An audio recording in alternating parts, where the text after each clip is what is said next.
আপনার দাঁত শিরশির করে, এটার জন্য বাজারে অনেক ধরনের টুথপেস্ট পাওয়া যায়। অবশ্যই আপনি সেই প্রোডাক্টগুলো ইউজ করতে পারেন, সেটাতে আপনি উপকার পাবেন। কিন্তু আপনি আপনাকে হেল্প করার জন্য আরেকটা অ্যাডিশনাল ওরাল কেয়ার স্টেপ আপনার রুটিনে যোগ করতে পারেন, যেটা আপনাকে অনেক অনেক বেশি এই ধরনের সিচুয়েশনে বেনিফিটেড করবে। হ্যালো, আমি কানিজ।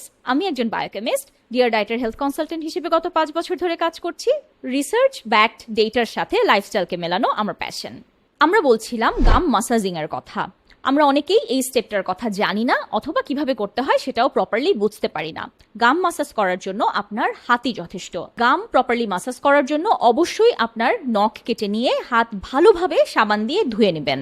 আপনার প্রথম দুটো ফিঙ্গার টিপসই গাম মাসাজ করার জন্য যথেষ্ট। নিচের দাঁতের মাড়িগুলো আপনি উপরের দিকে টেনে টেনে মাসাজ করবেন এবং উপরের দাঁতের মাড়িগুলো আপনি নিচের দিকে টেনে টেনে মাসাজ করবেন।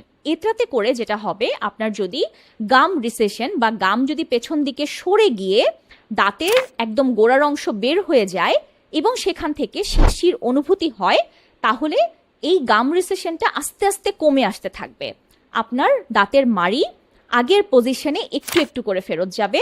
এটা যদি আপনি রেগুলার প্র্যাকটিসে রাখেন, দিনে অন্তত পক্ষে একবার 2 মিনিট আপনি গাম মাসাজ আপনার রুটিনে যোগ করতে পারেন, তাহলে দাঁতের শিরশির করার অনুভূতিতে অথবা গাম রিসেশনের ক্ষেত্রে আপনি অনেকখানি উপকার পাবেন। সামনে ওরাল কেয়ার নিয়ে আরো কথা হবে, ততদিন ভালো থাকবেন।